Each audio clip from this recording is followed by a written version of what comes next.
नमस्कार दोस्तों, कैसे हैं आप लोग। उम्मीद करता हूँ सब बढ़िया होगा और बहुत बेहतरीन तरीके से आगामी परीक्षाओं की तैयारी कर रहे होंगे। वैकेंसीज़ की बात करते हैं और वैकेंसीज़ बताते हैं। तो पंजाब नेशनल बैंक ने एक ऑफलाइन वैकेंसीज़ निकाली है, नोटिफिकेशन आउट कर दिया है। उस नोटिफिकेशंस को भी मैं आप लोगों की समझ दिखाऊंगा। कोई परीक्षा नहीं होनी है, सीधे भर्ती होगी, सीधे आप लोगों को इंटरव्यू देने जाना है, केवल जाकर इंटरव्यू देना है।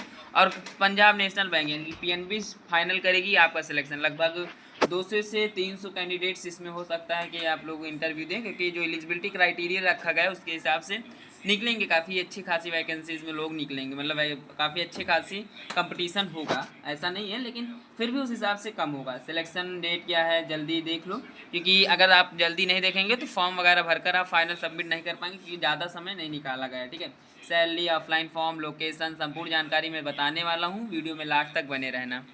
सिंपली यहाँ पर बात करूँ तो ये जो भर्ती है यह वर्तमान में आवेदन प्रक्रिया 12 सितंबर से प्रारंभ हो चुकी है। इच्छुक अभ्यर्थी 5 अक्टूबर 2025 की अंतिम तारीख तक ऑनलाइन माध्यम से अपना आवेदन जमा कर सकते हैं। आवेदकों को पूर्व तैयारी के रूप में आवश्यक प्रपत्र जैसे शिक्षा संबंधी प्रमाण पत्र, रिटायरमेंट दस्तावेज, पहचान के प्रमाण इत्यादि पहले से ही व्यवस्थित रखने चाहिए। निर्धारित अंतिम दिनांक के पश्चात कोई भी आवेदन मान्य नहीं होगा। पूर्ण आवेदन प्रक्रिया इनकी वेबसाइट पर मैं आप लोगों को दिखा दूंगा। इनकी वेबसाइट pnb.bank.in पर विजिट करके ऑनलाइन फॉर्म को पूरा करना होगा। उस फॉर्म को भी मैं आपको दिखाने वाला हूँ। अभी लास्ट में आप लोगों को फॉर्म दिखाऊंगा, वेबसाइट दिखाऊंगा, तो वीडियो में ध्यान से देखते रहना। थोड़ी अच्छी पोस्ट है, तो वैकेंसीज भी लगभग 2.5 लाख पर मंथ के हिसाब से बनेगी आप लोगों की। 30,24,000 वार्षिक का पैकेज होगा। पैकेज में आप लोग रखे जाएंगे और पैकेज के हिसाब से 30,24,000 प्रति सालाना यहाँ पर वार्षिक पैकेज होगा इसका। यह उच्च वेतन संरचना पद की जिम्मेदारियां नेतृत्व और कौशल और विशेषज्ञता को देखते हुए निर्धारित की गई हैं। इसके अतिरिक्त नियमानुसार सरकारी भत्ते एवं अन्य लाभ भी प्रदान किए जाएंगे। इसके अलावा आपको भत्ते और अन्य लाभ दिए जाएंगे। ठीक है, अब यहाँ पर बात करते हैं कि इस पद हेतु आवेदन करने वाले उम्मीदवारों की अधिकता में 62 वर्ष निर्धारित की गई। इससे अधिक आयु वाले व्यक्ति आवेदन के पात्र नहीं माने जाएंगे। यह आयु सीमा इसलिए तय की गई है ताकि चयनित व्यक्ति अपनी पूर्ण क्षमता और ऊर्जा के साथ कार्यभार संभाल सकें। ठीक है, क्योंकि कार्यभार ही ऐसा है कि उसमें अनुभव की बहुत ज़्यादा ज़रूरत है, इसलिए एज को बढ़ाया गया है। अब यहाँ पर सिंपली मैं यहाँ पर बात करूँ कि वेतन मात और अतिरिक्त सुविधाएँ सारी चीज़ें मैंने आपको बता दी हैं। जैसे यहाँ पर पात्रता क्या है, तो पात्रता की बात करूँ तो आवेदन के लिए अनिवार्य शर्त यह है कि अभ्यर्थी को रक्षा सेवाओं से जुड़ा होना चाहिए। मेजर जनरल हो या एयर वाइस मार्शल या रियल एडमिरल जैसे उच्च पदों पर सेवारत या हाल में सेवानिवृत्त अधिकारी ही पात्र हैं। यदि कोई अधिकारी 3 महीने की अवधि में रिटायर होने वाले हैं तो भी आवेदन कर सकते हैं। ठीक है, कुल मिलाकर ये उन्हीं लोगों को यहाँ पर रखेंगे जिनका major general, air vice marshal, rear admiral जैसी उच्च पोस्ट पर सेवानिवृत्त हों या फिर सेवा समाप्त कर चुके हों, तब भी ये लोग यहाँ पर आवेदन कर सकते हैं। आवेदन फीस के बारे में बात करूँ तो किसी भी प्रकार का आवेदन शुल्क नहीं लेने जा रहा, क्योंकि ये ऑफलाइन इंटरव्यू होगा। पहले फॉर्म भरा जाएगा, फिर इंटरव्यू होगा। ठीक है, इस विद्यार्थी में विशेष प्रकार का आवेदन शुल्क निर्धारित नहीं किया है, अर्थात सभी जो उम्मीदवार निःशुल्क आवेदन कर सकते हैं। यह व्यवस्था इसलिए की गई है ताकि कुशल और अनुभवी रक्षा अधिकारियों के सामने कोई आर्थिक बाधा ना आए। ठीक है, ये चीज़ें याद रखना, क्योंकि आर्थिक बाधा वैसे भी उनके जीवन में नहीं आनी चाहिए, क्योंकि वो ये 700-800 रुपये ज़्यादा रखते हैं, फिर 2,000 रख देते हैं, इससे ज़्यादा नहीं रखते हैं ये लोग। ठीक है, अब यहाँ पर बात करें आवेदन भरते समय सभी अभ्यर्थियों को अत्यंत सावधानी बरतनी होगी। सभी जानकारी सटीक और सत्यापित होनी चाहिए।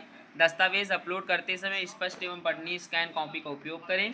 अधूरी जानकारी या त्रुटिपूर्ण दस्तावेजों के कारण आवेदन निरस्त किया जा सकता है, अतः आवेदन से पूर्व सभी तथ्यों की जांच परख अवश्य कर लें, क्योंकि एक बार आवेदन अगर आपका निरस्त हो गया तो दोबारा आवेदन नहीं लिया जाएगा। ठीक है, इस चीज़ें याद रखना है। तो आप लोगों को अब मैं आप उस फॉर्म पर लेकर चलता हूं जो कि नोटिफिकेशन इनके द्वारा जारी किया गया है। तो यह उनकी ऑफिशियल वेबसाइट है और मैं ऑफिशियल वेबसाइट पर उनकी आ चुका हूं। यहाँ पर आप लोग देख सकते हैं pnb.bank.in recruitment.aspx यहाँ पर है। आप लोग इसको डायरेक्ट आप अपने गूगल पर सर्च कर सकते हैं, तब भी यहाँ इसी वेबसाइट पर पहुँच जाएंगे। अगर नहीं करना चाहते तो मैं आप लोगों को बता देता हूँ। ठीक है, सिंपली आप लोग जब यहाँ पर आएंगे तो यहाँ पे एक नोटिस डेट या पब्लिश डेट 12 सितंबर दिख रहा होगा। Notification engagement of chief defence banking adviser, जिसे CDBA कहा जाता है, कॉन्ट्रेक्चुअल बेसिस। ठीक है, कॉन्ट्रेक्चुअल बेसिस में रखा जाएगा। पब्लिश डेट 12 सितंबर 2025 11 बजे इसको पब्लिश किया गया है। मैं आप लोगों को यहाँ पर दिखा देता हूँ कि क्या है यहाँ पर जो इनका फॉर्म वगैरह है, कैसे है, सब कुछ मैं बता देता हूँ। यहाँ पर इनका जो वो है खुल गया, आप लोग देख सकते हैं कैसे क्या होना है। Human resource division head office, मानव संसाधन प्रभाग का प्रधान कार्यालय, plot number 4, sector 10, Dwarka New Delhi 110075। ठीक है। Opening date for submission online application 12/9/2025। Closing date 5/10/2025। ठीक है। एलिजिबिलिटी क्राइटेरिया आप लोग देख सकते हैं क्या क्या है। जैसे आप लोगों को सिंपली बताऊं, चीफ डिफेंस CDBA के लिए पद है, वैकेंसीज 1 है, 2.5 लाख सैलरी देगा तो 1 वैकेंसीज है। ठीक है। और रैंक इन इंडियन आर्मी जैसे आपको पता है, सुपर अनाउंटेड होगा या super with 3 months from the date of advertisement from the rank of major general, air vice marshal, rear admiral with satisfactory service record.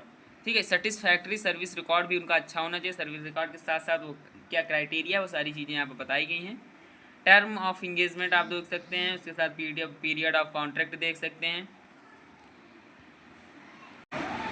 उसके साथ साथ आप लोग जो भी चाहें यहाँ पर 30.24 लाख जो मैंने अभी आपको बताई, वही सैलरी यहाँ पर भी मेंशन की गई है। उसके साथ साथ लीव है, 1 day leave per month will be provided to CDBA हर job profile required visiting office regularly. ठीक है। क्योंकि पोस्ट ऐसी है कि इसमें जिम्मेदारियाँ बहुत होती हैं, तो इसमें ये नहीं है कि पर 6 डे पे 1 लीव होगी, यहाँ पे पर मंथ पे 1 लीव होगी। ठीक है। 1 day leave per month will be provided to CDBA if his her job profile require visiting office regularly, otherwise if he she engaged to work from home। और ठीक है, आप वर्क फ्रॉम होम भी कर सकते हैं। Off site basis no leave any kind will be provided, balance of leaves snell not be allowed to be carried over of the next year to 3। there will be no provision for encasement of leaves। ठीक है। यहाँ पर छुट्टी का कोई प्रावधान नहीं है। रूल एंड रिस्पॉन्सिबिलिटी बहुत ज़्यादा है, इसलिए इस चीज़ को याद रखना। ठीक है। अब सिंपली यहाँ पर आप लोग पूरे नोटिफिकेशंस तो मैं आप लोगों को नहीं दिखा सकता क्योंकि नोटिफिकेशंस बहुत बड़ी हैं। आप लोगों को मैं व्हाट्सएप चैनल पर नोटिफिकेशन डाल दूंगा, आप लोग वहाँ जाकर देख लीजिएगा। आशा है कि आप लोगों को इस वैकेंसीज के बारे में पहले नहीं पता होगा। अगर अभी पता चला है तो चैनल को सब्सक्राइब कर दें, क्योंकि ऐसी ही वैकेंसीज मैं आप लोगों की समझ लेकर आता रहता हूँ। धन्यवाद।